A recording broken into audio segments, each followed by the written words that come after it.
Централно издание на Дневникот Добро вечер. Еве кои настани го одбележа овој 29 мај. Десетици рекреативци, планинари и велосипедисти се дел од спортските активности од првиот аутдор фестивал Даутица. Хуманитарен турнир за помош на Никола, чиј дом настрада во пожар.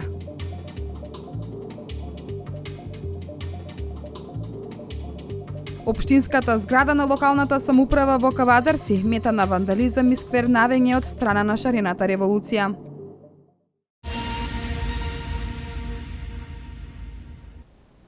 Викендов се одржа првиот аутдор фестивал Даутица. Десетици рекреативци, планинари и велосипедисти беа дел од спортските активности на отворено.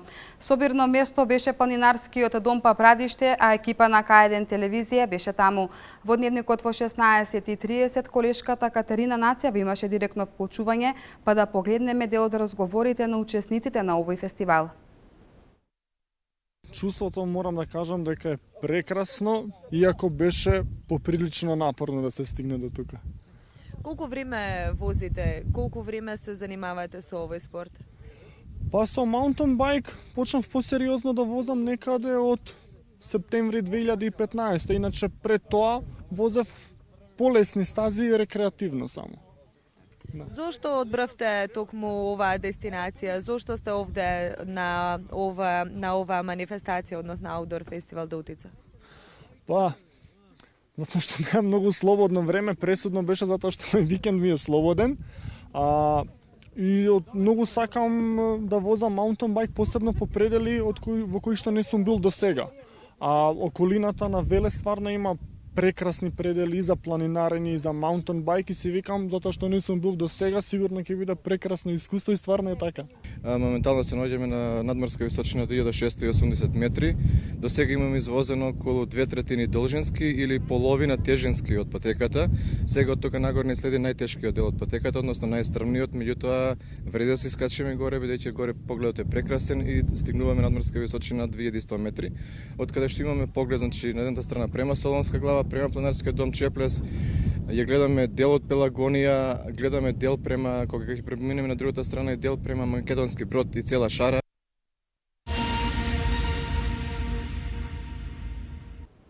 А хуманоста на дело ја покажаа голем број велешани кои донираа за да му помогнат на 22-годишното момче кое за миг се најде на улица, чиј дом настрада во пожар. Преку хуманитарен турнир во мал фудбал, фан клуб на Бајерн Минхен се обиде барем на момент да ги избрише солзите на Никола. Махатма Ганди рекол дека мотото на животот е да се избрише секоја солза од сечие око. Преку хуманитарен турнир во мал фудбал, фан клубот на Бајерн Минхен се обиде барем на момент да ги избрише солзите на Никола, чиј дом настрада во пожар. На турнирот учествуваа речиси сите официјално признаени фан клубови во Македонија. Иницијативата за хуманитарни турнири впрочем потекнува од фан клубот на Бајерн Минхен, кој минатата година го организираше првиот од ваков тип. Првичната моја идеја беше да направиме хуманитарен турнир и ги покаривме сите фан клубови од Македонија. Така да во голем број се одзва, еве 12 екипи сме. Ти се надеваме дека ќе собереме доволно средства бар да му помогнеме на Николче за минимални основни потреби за почеток. Велешени со секоја наредна хуманитарна акција ја докажуваат својата хуманост, па така и овој пат. Донираа за да му помогнат на 22-годишното момче кое за миг се најде на улица под отворено небо. Практично огнот му зеде се што имал, целата покукнина, облека, лична документација. Организаторите велат дека на овој начин сакаат да му помогнат на Александров да изгради барем дел од она што го имал пред само неколку недели. Се надеваме дека ќе собереме некои си минимални средства, колку за почеток да му помогнеме да продолжи својот живот. Со овој настан велешани уште еднаш ја покажуваат својата хуманост, дека секој што тука да помогнат онаму кај што е најпотребно. Турнирот беше од надпреварувачки карактер. Трите најдобри екипи добија пехари, а парите за котизација кои клубовите требаше да ги платат, одат на сметката на ова 22-годишно момче.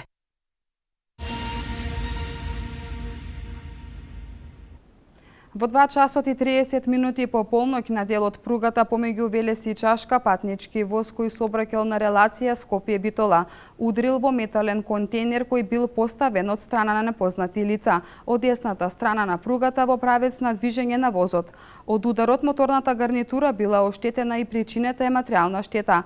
Повредени патници и возен персонал нема. Возот не застанал на местото на настанот, туку го продолжил движењето кон Битола. Екипа од полицијата извршила крим-техничка обработка и се работи на целосно расчистување на случајот.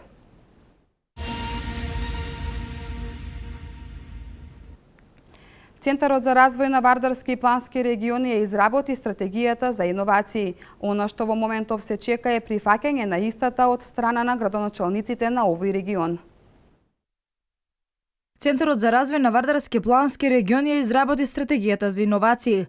Она што во моментов се чека е прифаќање на истата од страна на градоначалниците на овој регион. Од Центарот за развој на Вардарски и Плански регион не се сумневаат дека истата ќе биде прифатена, а понатаму и имплементирана. Во меѓувреме, Центарот подготвува 4 проектни апликации за од таа стратегија што ја више ја спомнав претходно. Во преговори сме со програмата за регионален развој, тоа е германска развојна програма за финансирање на два проекти во износ од по 9000 евра, значи сме во фаза на имплементација, не само на подготовка на таа стратегија. Земјоделството и метеопреработувачката индустрија се двете стратешки области кои сочинуваат стратегијата на Центарот за развој на Вардарски Плански регион. Се сконцентрираме на овие два сектори. Ќе ги поврзиме средните школи, основните училишта, ќе ги поврзиме институциите кои нудат високо образование во Вардарскиот Плански регион, ќе ги поврзиме заедно со приватниот сектор и тоа ќе биде вистинскиот начин за изнаоѓање дали на нов производ, дали на во делот на продажба, во делот на иновации и се друго што опфаќа иновациите. Стратегија за иновации изготвуваат и останатите плански региони во државава. Инаку во моментов се реализираат два нови инфраструктурни проекти во општина Велес и Негодино, а во општина Росоман се изведува проект за заштита во сообраќајот.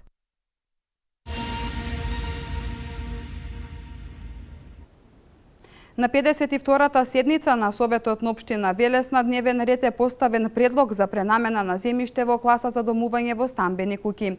Валентина Михаловска ги има деталите.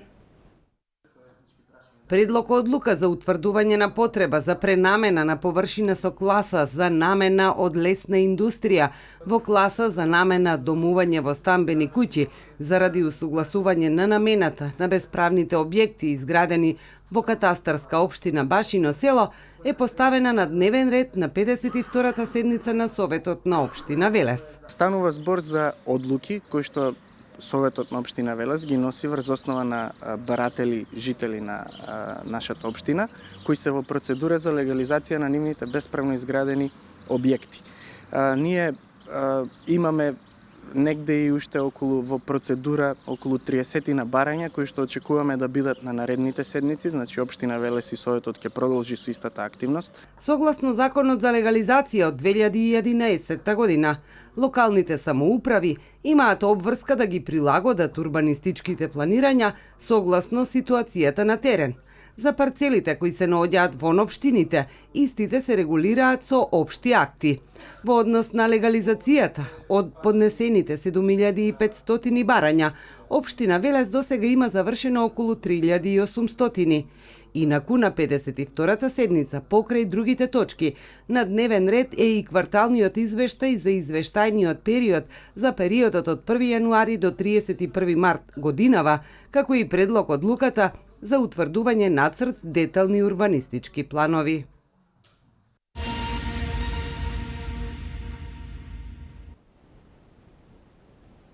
Општинската зграда на локалната самоуправа во Кавадарци периодов е мета на вандализам и сквернавање од страна на шарената револуција. Градоначалникот Александар Панов остро го искритикува нивниот начин однесување и уништување на историјата и културата. Општинската зграда на локалната самоуправа периодов е мета на вандализам и сквернавење од страна на шарената револуција. На сите досегашни протести организирани од граѓанската иницијатива Протестирам не е пропуштена ниту една можност да фрлаат со бои кон општината и кон споменикот на слободата.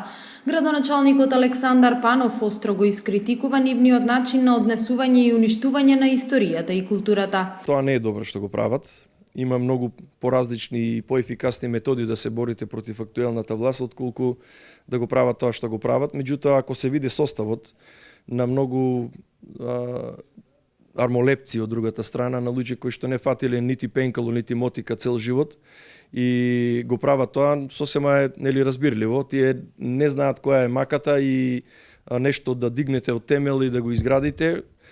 Тие знаат само да уништуваат и еве тоа се гледа на нивните фрустрации, нивните неуспешни животи и сакат за тоа да ги обвинат некои други. Тркалото се врти, еден ден и ние ќе бидеме опозиција, а тие ќе дојдат на власт. Ваквото нивно однесување генерално создава лоша слика за професијата политичар, смета Панов. Долгорочно прават голема штета на кредибилитетот на политичарите, со тоа што секој кој што е политичар го нарекуваат криминалец.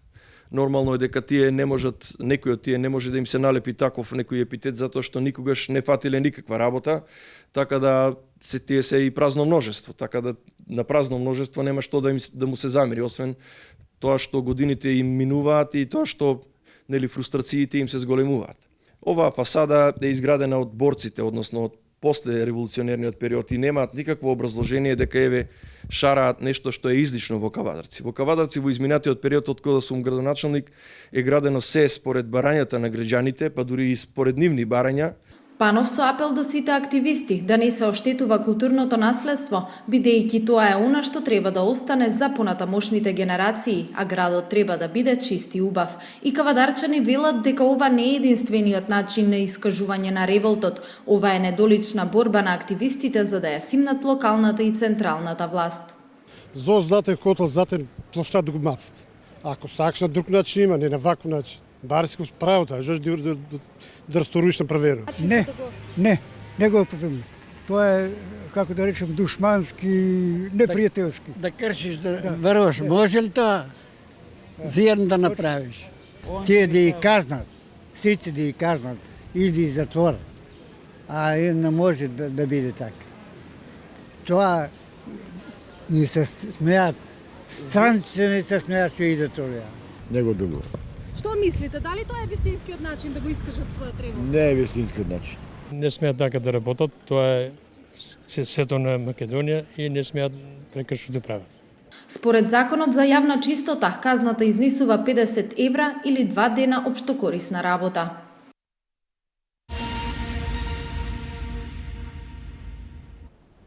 Показна вежба за спасување на вода при поплави спроведе Дирекцијата за заштита и спасување. Денеска на воениот полигон на Криволак членовите на дирекцијата ги совладуваат техниките за спасување при поплави. Станува збор за проект на Европската Унија, која има за цел да создаде професионални тимови. Дирекцијата за заштита и спасување спроведе вежба за спасување на вода при поплави. Станува збор за проект на Европската Унија кој има цел да создаде професионални тимови за спасување при поплави. Денеска на воениот полигон на Криволак членовите на Дирекцијата за спасување и заштита ги совладуваат техниките за спасување при поплави. Проектот ИПА ФЛАЦ опфаќа креирање на модули кои би делувале на Балканот. Имено станува збор за формирање мултинационални модули кои подоцна би делувале на ризични места зафатени со поплави. На Балканот формиран е еден модул, модулот Србија, Хрватска, Босна и Херцеговина и Црна Гора, а вториот модел е во процес на формирање и истиот го сочинуваат 4 тима од по 11 членови од Македонија, Албанија, Косово и Турција. Од Дирекцијата за заштита и спасување информираат дека модулот во кој спаѓа нашата држава ќе се состане на тренинг обука во септември во Охрид, каде ќе има показна вежба за спасување на вода на Охридско езеро и реката Црндрим. А по еден месец во октомври, овој модул и останатите од Европа ќе се сретнат во Хрватска, во Загреб, каде исто така ќе се изведат показни вежби за спасување на вода при поплави.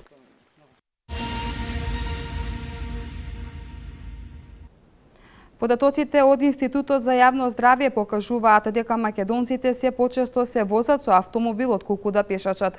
Само 8,3% од вкупното население трчаат, пешачат, спортуваат повеќе од минималните 150 минути неделно, колку што е препораката на Светската здравствена организација. Половина од граѓаните на Македонија не практикуваат никаква физичка активност, покажуваат податоците од Институтот за јавно здравје. Македонците се почесто се возат со автомобил отколку да пешачат. Македонија станува претесна за автомобилите. Паркинзите во Велес преполни, младите се почесто со автомобил. Навиката на возрастните за одење пеш и понатаму постои. Ја да ви кажам, одам пешки.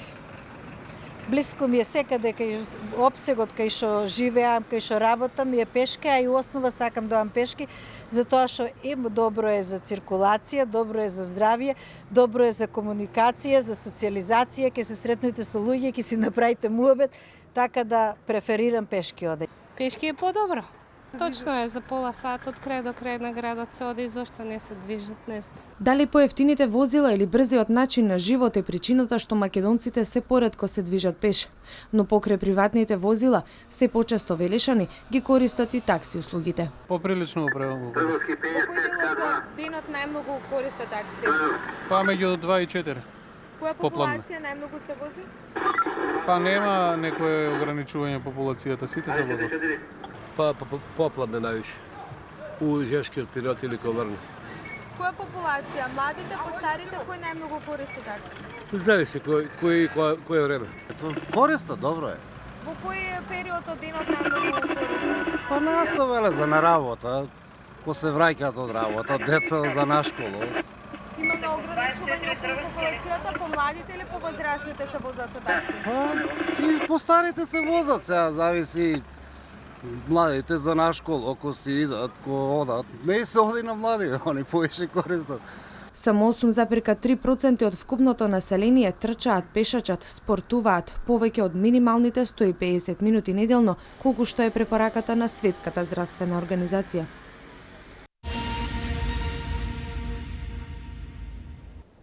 Диоптријата се почест проблем кај младите. Лекарите велат дека во голема мера ова се должи на појавата на модерната технологија. Тие препорачуваат редовните контроли да започнат од најмала возраст, за да се откријат можните аномалии на видот. Се поголем е бројот на лица кои се соочуваат со диоптријата како очно заболување. Лекарите велат, кај лицата повозрастни од 40 години ова е нормална појава. Но она што загрижува е фактот дека во последните неколку години се почесто младата популација се соочува со овој проблем. Во голема мера ова се должи на појавата на модерната технологија. Пациентите се жалат на чувство на заметување на видот, значи може да се јави главоболка, болка во тилот, неодредени болки во било кој дел на главата. Исто така може да се јават и двојни слики.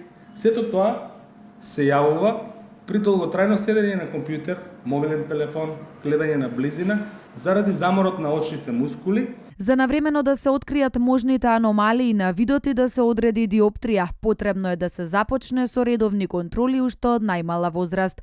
На овој начин ќе се спречи и понатамошното проградирање на болеста. Основната работа е ке дечињата навреме да се донесат на очен лекар. Навреме што подразбира?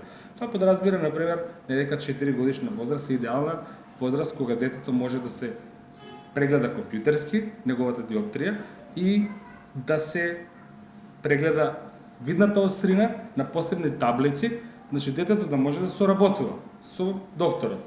Современиот начин на живот бара секојдневно користење на технологијата. Доктор Јаковлев советува користењето на истата да се сведе на минимум. Доколку седењето пред компјутер е неопходно, се препорачува да се прават кратки паузи со цел да се намали напорот на очните мускули.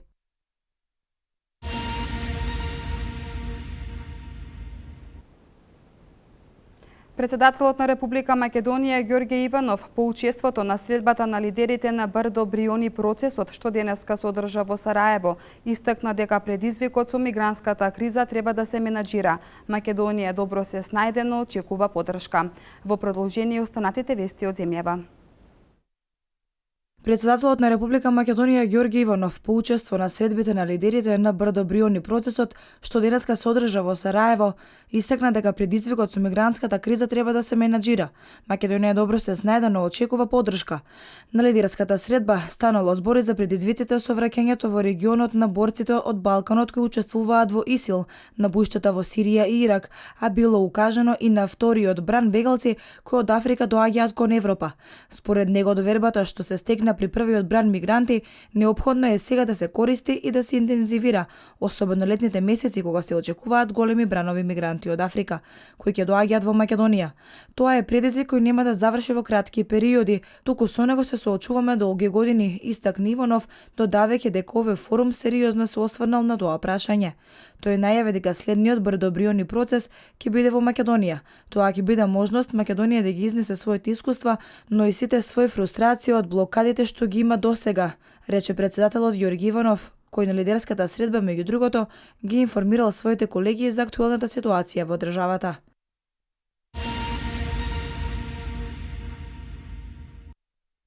Прашањето за избори во Македонија треба да се разбере како решение за излез од политичката криза во земјата.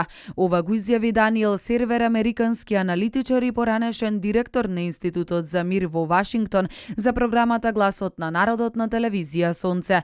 Според Сервер, работата е во тоа што СДСМ изразува тврдење за неподготвеност на изборниот механизам за изборите кои требаше да се одржат на 24 април, а потоа и на 5 јуни годинава. Тој смета дека ова прашање треба да се надмине што поскоро со цел да се создаде изборен систем во кој секој ќе верува и вели дека СДСМ треба да излезе на избори без разлика на очекувањата. На прашањето дали се симулира обоена револуција за рекомпонирање на владата, Сервер одговори дека не знае за таков план.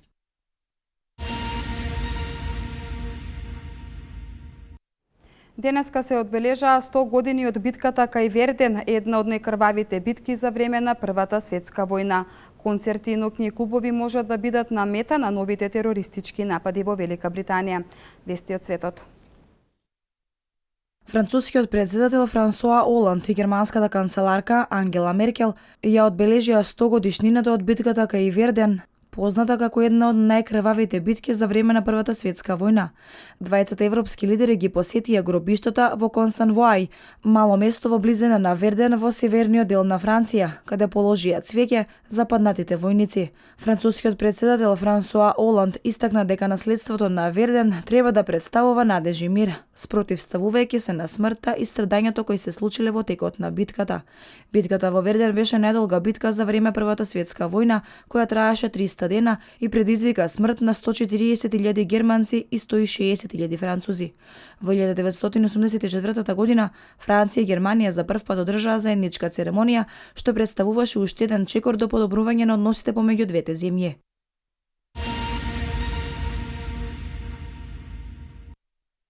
Посетителите на концерти и на ноќни клубови можат да бидат на мета на нови терористички напади во Велика Британија, изјави неименуван представник за борба против тероризмот.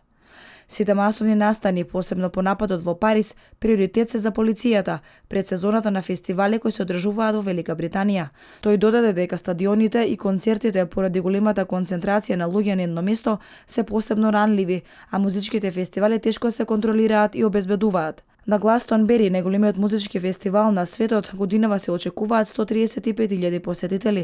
Голем број од стадионите имаат строги мерки за контрола со цел да се спречи евентуален терористички напад, но безбедносните представници се загрижени поради ноќниот живот и фестивалите.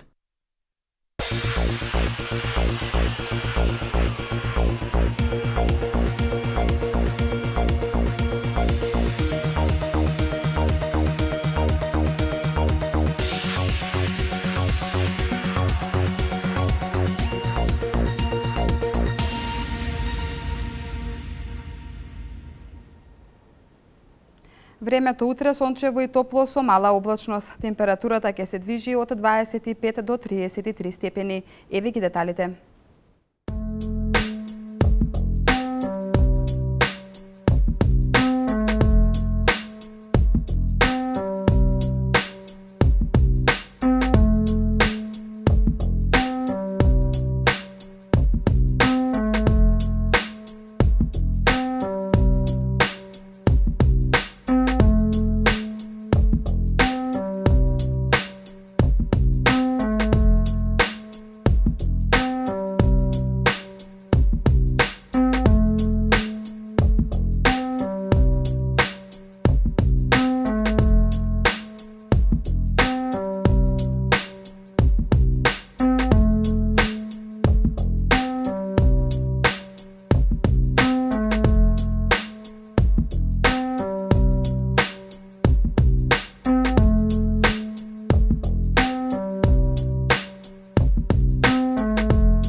Со оваа информација го завршуваме централното издание на Дневникот. Имете пријатна вечер, пријатно.